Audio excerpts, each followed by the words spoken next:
샬롬 샬롬 사랑합니다 축복합니다. 7월 셋째 주 데이비스 가스펠은 엘리야와 엘리사를 보려고 합니다. 이스라엘 분열왕국 시대의 대표적인 선지자였던 두 사람에게 어떤 일이 있었을까요? 관련된 본문은 열왕기하 2장 1절에서 18절인데요. 여러분은 따로 시간을 내어 한번 살펴보시고요. 오늘은 7절에서 11절까지 함께 읽어볼까요?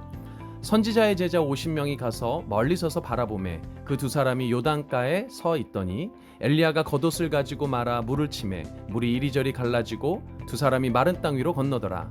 건너매 엘리야가 엘리사에게 이르되 나를 내게서 데려감을 당하기 전에 내가 내게 어떻게 할지를 구하라. 엘리사가 이르되 당신의 성령이 하시는 역사가 갑절이나 내게 있게 하소서 하는지라. 이르되 내가 어려운 일을 구하는도다. 그러나 나를 내게서 데려가시는 것을 내가 보면 그 일이 내게 이루어지려니와 그렇지 아니하면 이루어지지 아니하리라 하고 두 사람이 길을 가며 말하더니 불수레와 불말들이 두 사람을 갈라놓고 엘리야가 회오리바람으로 하늘을 올라가더라. 엘리야는 분열왕국 북이스라엘의 대표적인 선지자입니다. 우상신 바알을 섬겼던 450여 명의 바알 선지자들과 갈멜산에서 벌인 전투가 유명하죠. 그 외에도 사르밧 과부의 죽은 아들을 살리고 오랜 가뭄을 멈추는 비를 내리는 등 놀라운 기적을 많이 일으킨 하나님의 사람입니다. 엘리사 역시 수넴 여인의 죽은 아들을 살리고 나아만 장군의 나병을 고쳤지요. 그 밖에도 놀라운 기적을 많이 일으킨 하나님의 사람입니다. 그러고 보면 엘리야와 엘리사는 특히 기적을 많이 일으킨 인물로 유명하네요. 오늘 본문에서 엘리야가 회오리바람을 타고 하늘로 올라간 장면은 그 중에서도 압권인데요.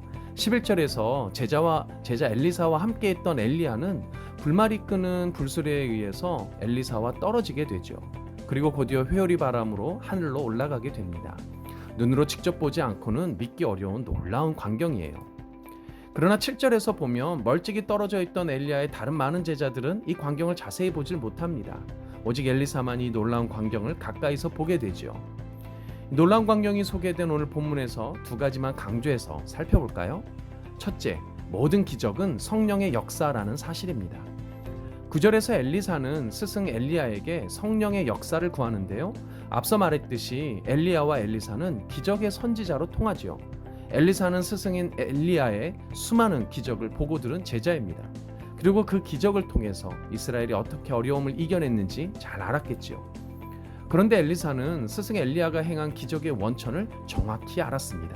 바로 성령 하나님이시죠. 성령의 역사가 곧 기적의 원천입니다. 엘리사는 이것을 정확히 알았기에 스승 엘리야에게 성령의 역사를 구하는 거죠.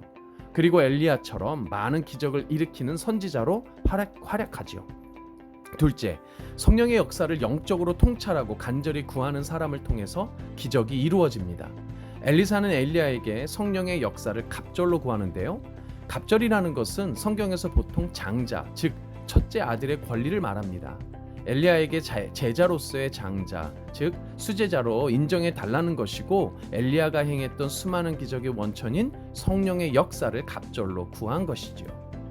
열왕기하 2장 1-3절의 문맥에서 보면 엘리사나 다른 제자들이나 모두 스승 엘리야가 이제 곧 하늘로 올라갈 것이라는 사실을 알았습니다. 그럼에도 불구하고 다른 많은 제자들은 스승 엘리야를 그저 멀리서 보고만 있었죠. 그러나 엘리사는 달랐습니다. 그는 누구보다 간절했죠. 엘리야가 일으킨 기적의 원천, 성령의 역사를 누구보다 간절히 사모했습니다. 그래서 엘리야가 하늘로 올라가기 전에 성령의 역사를 갑절이나 구한 겁니다. 주 안에서 사랑하는 여러분, 엘리야와 엘리사 두 선지자가 활약했던 시대는 이스라엘의 가장 악한 왕이라 불리웠던 아합이 통치하던 때였다는 것을 기억했으면 좋겠어요.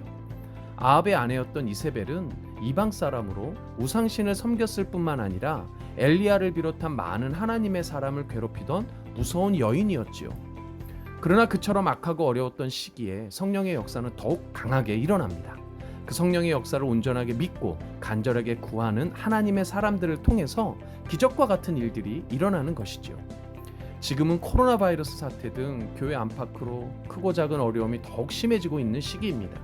이런 때일수록 성령의 역사를 간절히 구하는 하나님의 사람이 더욱 소중해집니다.